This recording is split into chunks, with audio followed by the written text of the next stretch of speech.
اللهم صل على محمد وعلى ال محمد كما صليت على ابراهيم وعلى ال ابراهيم انك حميد مجيد، وبارك على محمد وعلى ال محمد كما باركت على ابراهيم وعلى ال ابراهيم انك حميد مجيد. النهارده بقى جايلكم فيديو جديد. حطي لايك للفيديو واشتركي معايا في القناه لو اول مره تشوفيني، نوريني بالاشتراك، دوسي على كلمه الكل عشان لما انزل فيديو جديد يجيلك اشعار بيه على طول. وحطوا بقى لايك للفيديو ويلا بقى نبدا الفيديو بتاع النهارده بقى الفيديو في المطبخ كده زي ما انتم شايفين. طبعا قطعنا مع بعض كده طماطم، وبعد كده في هنا ليمون وهنا جزر منقوع. طبعا الحاجات دي بتتغسل على كذا مره واحده. المواد اللي فوق دي بيتغسل بيها الخضار. مهم جدا ان الحاجات دي تتغسل، مهم جدا جدا جدا. طيب بصوا بقى الليمون دلوقتي. بصوا كده الليمون مغسول.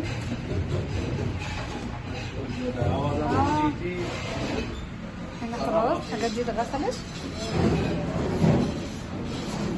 عايزه اقول لكم ان دي قطعت الكابوتشي والكرومب وكده، ودي قطعت الجبن عموما، الجبن واللانشون.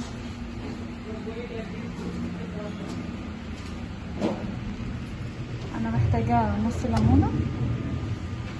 بسم الله.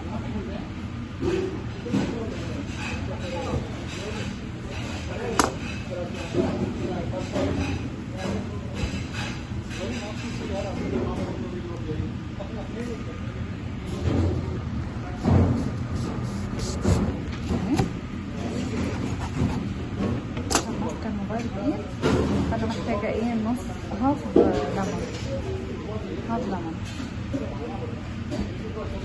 بس كده محتاجاها.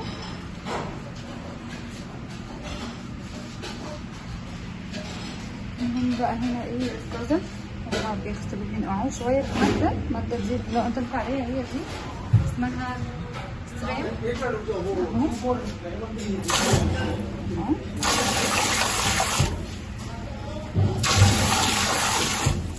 طبعا الميه دي بتبقى سخنه جدا. في حاجات بتغسل الميه سخنه وفي حاجات بتغسل الميه سخنه. This my request. ايوه اوكي Take care.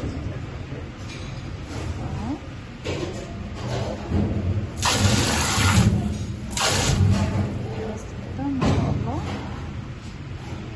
انا هاخد بقى ايه الهاف ليمون. هقعد بقى اوريكم بصوا بقى هنا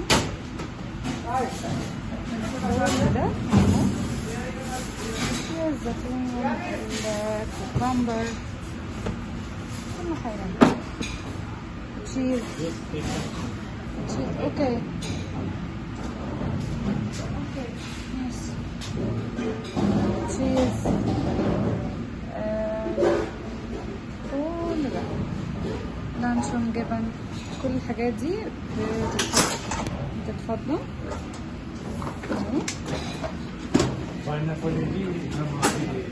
اوكي ماشي. اوكي ما شاء الله كل حاجة. زبدة، الجبن، كل حاجة يعني. اهي زبدة مراعي. بس كده كل ده كده هيتفضل. اللي هيتفضل في التلاجة هيتفضل، واللي مش هيتفضل في التلاجة هيترمي. زي مثلا الجبن اللي هي السايحة دي، لا خلاص الموضوع بيبقى منتهي يعني. فبس كده اهو حط كله على بعضه كده. وده طبعا بيتقطع بالجهاز ده، بالماشين دي. بس كل ده كده ايه بيرجع كده مكانه لان ما اتلمس. دي بسطرمة وهكذا يعني. ربنا يعيننا ويقوينا جميعا على كل حاجه احنا بنعملها.